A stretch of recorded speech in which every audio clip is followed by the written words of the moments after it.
Hi everybody and welcome back to digestion. Today we are going to go over part 2 of the digestive system. So we're going to learn about the organs that come after the stomach. Where we left off, we talked about the stomach and we mentioned some important things. The stomach had glands that secreted various fluids. And in those fluids we had acid, so the acid was for protection. We had pepsin. Pepsin helped to break the proteins up into amino acids. Right? So pepsin has then an ideal pH, right? What do you think pepsin's ideal pH is going to be? It's probably going to be low because it's in an acid, it's an HCl, so pepsin probably likes to be in a pH of about 2. And then we have mucus surrounding the stomach, and that is to protect the wall of the stomach, right? Your own tissue from getting degraded by the acid. So that's an important part, and that is what causes ulcers when bacteria breaks up the mucus, the acid sort of eats away your stomach lining, which kind of hurts. All right, so there was our stomach that we talked about. So the acid, there's mucus lining the stomach, there's acid in here, and the acid in the pepsin churns away at the food, breaking down protein and mechanically churning all the food that's in here. Sometimes some of your stomach acid goes up into your esophagus. That's called heartburn. And that's sort of why you feel it in your chest. It's because there's stomach acid touching your esophagus, and that is painful, and that causes the discomfort of heartburn. Okay. So we've finished the stomach, and we are going to continue with arguably the most important organ in your digestive system. That is the small intestine. The small intestine is where most digestion occurs. Small intestine is a narrow tube about 10 feet long, so it's actually pretty long despite its name, but it is pretty narrow. Food is digested and absorbed with the aid of digestive secretions from 3 sources. So what does this mean? This means that your food goes through and into the small intestine, and then there's other things that get secreted. So your liver secretes something that goes into the small intestine. Your pancreas secretes something that goes into your small intestine. And your small intestine itself has little cells that will secrete things into the tube. And those things will mix with your food and help break your food down. So here we have a picture of that. So here is your liver. And your liver is going to make something called bile. Bile is green. It's going to go and be collected into these tubes, and it's going to end up getting stored in the gallbladder. Whenever you need bile, the gallbladder is going to expel some bile, and it's going to travel through into your small intestine here. Food is going to be waiting, and the bile is going to mix with the food. You also have your pancreas. Your pancreas is going to secrete some fluids, and they are going to be collected in this tube, and they are going to end up flowing into your small intestine as well, and they're going to mix with the food, the chyme, that is now in your small intestine. So let's start with your liver. Your liver produces bile. Bile is not an enzyme. Bile is a liquid, and bile is going to be stored in your gallbladder. You don't have to have a gallbladder. You can get along just fine without it. Your liver can secrete bile directly into your small intestine, but life is easier with a gallbladder. Bile is going to emulsify fat. Now, what does that mean? Well, there's a fundamental problem in your small intestine, and I'm going to kind of draw it out. So let's imagine this is a cross section of your small intestine. So we're kind of looking in to the small intestine here. So your food is mixed up in this watery liquid, right? But what happens if you eat something that's very oily or very fatty? Does fat mix with water? No, the fat, as we kind of know, fat is usually going to float along the top. So the problem is that the digestive enzymes are all in the food liquidy layer down here, but your fat is not with the liquid. The fat is on top. So your fat isn't getting digested if this is the case. So that's a big problem because you do need to digest the fat that you eat. So bile is produced by the liver, and bile comes in. And what bile does is it breaks up the fat into tiny little droplets, and it forces those droplets to mix with the water, basically blending the water and the oily, fatty layer into one. Now, your enzymes can help break up the fat in addition to all the other food that you have in your small intestine. So your liver produces bile, and the bile helps fat mix with liquids. Okay, so a few questions here. Number one, based on what we have learned so far, what is the function of the liver, the function that we've learned about? There are other functions that we haven't learned about yet. Write that in the space. And then also, what does the liver secrete and why is that secretion important? Also write this answer in. Okay, and as we know, the function of the liver is to produce bile. And bile is important because bile helps to mix fats and water. And that helps to digest the fat. Next, we have the incredibly important pancreas. The pancreas secretes a bunch of things. The pancreas secretes several chemicals which are released into the small intestines, and they're going to mix with your food in your small intestine as well. So the pancreas is going to secrete a bunch of fluids that we kind of grossly refer to as pancreatic juice. And one of those things that gets secreted is sodium bicarbonate. Now, sodium bicarbonate is important because the liquid coming out of your stomach is filled with acid. And we do not want acidic contents in our small intestine because they'll burn away at our small intestines. That's not good. Sodium bicarbonate is going to counteract the acid, the way of neutralizing the acid. So sodium bicarbonate is basically baking soda. So our pancreas secretes baking soda to neutralize acid. There are two important enzymes you need to know. So your pancreas is going to secrete amylase. Amylase we've already learned about. It breaks down carbohydrates. So the carbs are going to get broken down in your small intestines thanks to the amylase that comes from your pancreas. Your pancreas is also going to secrete something called a lipase. Lipase is going to break down those lipids that the bile helped to mix with the water. So bile helps to mix the lipids, and then lipase is going to break down the lipids.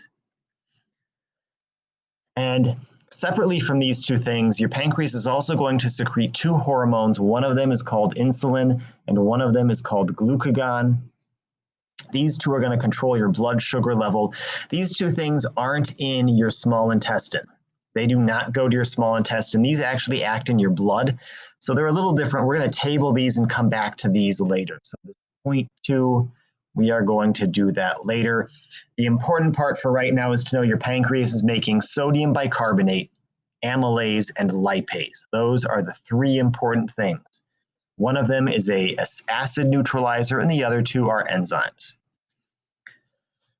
So once again, we've got a liver. Your liver is going to secrete bile into your small intestine.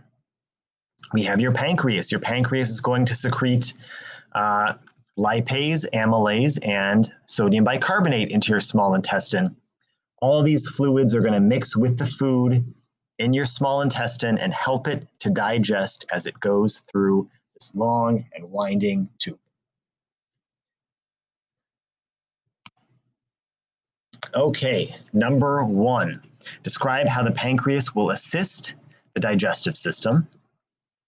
Then, does food travel through the pancreas? That's our next question.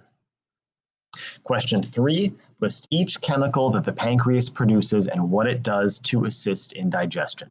And answer these questions now. So first of all, describe how the pancreas will assist. The pancreas is an accessory organ and it will produce liquids that will be secreted into the small intestine. So does food travel through the pancreas? No. Food is traveling through the small intestine. The pancreas merely secretes liquids that are going to mix with that food. And so each chemical, sodium bicarbonate, is going to neutralize acid. And we also have lipase, which is going to break down lipids. And we have amylase, which is going to break down carbohydrates. The next thing that your small intestine does is to absorb the food that has been broken down. We have spent a lot of time mechanically and chemically breaking down all the food that we've eaten, and now that it's in your small intestine, it is all finished. All that food has been broken down through hydrolysis into tiny little pieces.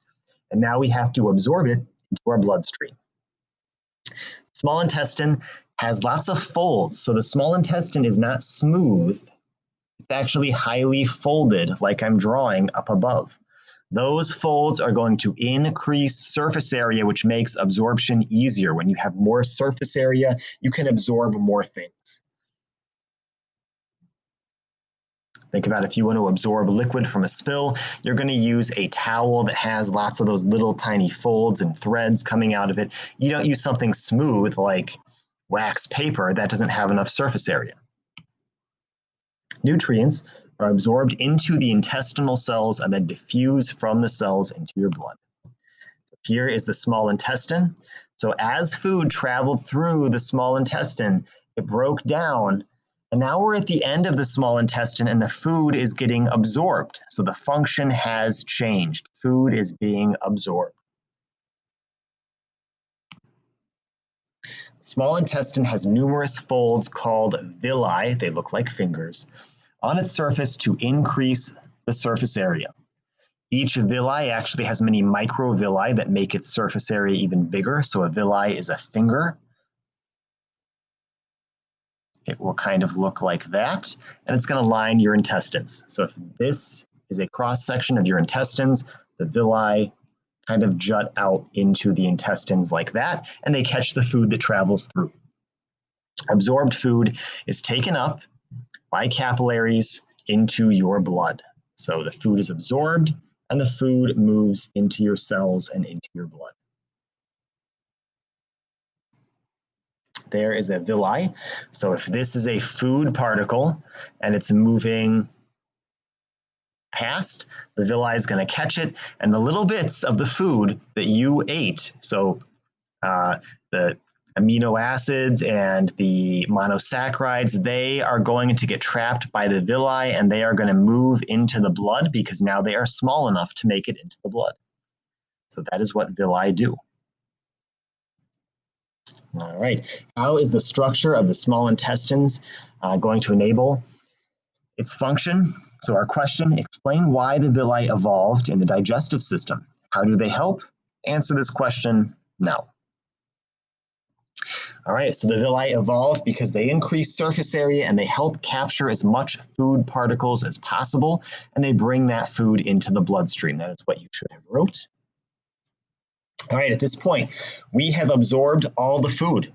All your carbs, they got absorbed. All the lipids, they were absorbed. All of your proteins, they were also absorbed. All of these different types of food have been absorbed. And what are you left with? What can you not absorb anymore? You're left with fiber. Fiber can't be absorbed, found in vegetables and in grains. Fiber is the one thing that we could not break down, and therefore we can't absorb it. But all of your sugars, your proteins, your lipids, those did get absorbed, and they are now being used to build more of yourself. So we are left with the waste. The waste at this point is very, very watery. So it's going to be, kind of white to brown in color. It's going to be extremely watery, and it's just going to be filled with all this fiber that we can't break down. And from your small intestines, it moves into your large intestines. Your large intestines are much wider. They are about 5 feet long and 3 inches wide. Your large intestine contains water, undigested nutrients, and fiber. Your large intestine is filled with bacteria, this is important, that consume what you couldn't digest. This is why sometimes people get gas, because the bacteria eat what you couldn't digest and they produce a gas as a byproduct. Those bacteria can also synthesize vitamins, that's pretty important, and you can then use those vitamins. Your large intestine is going to absorb vitamins, and it's going to absorb a lot of the water that's present and a lot of the salts. So once we have absorbed vitamins, once we have absorbed most of the water and most of the salt, what is left is feces. All right. So I can explain the functions of the organs. So what is the function of the large intestine? To absorb nutrients, to absorb water, to digest lipids, or to digest carbohydrates with amylase. Which is the correct answer? Your correct answer was B, to absorb water. Nutrients were absorbed by your small intestine. So your fats, carbs, and proteins were all absorbed by your small intestine. Lipids were digested by your small intestine. Carbs were digested by your mouth and by your small intestine. Water is absorbed by your large intestine. So that is the correct answer. All right, and that is where we are going to stop for today. If you have any questions, let me know.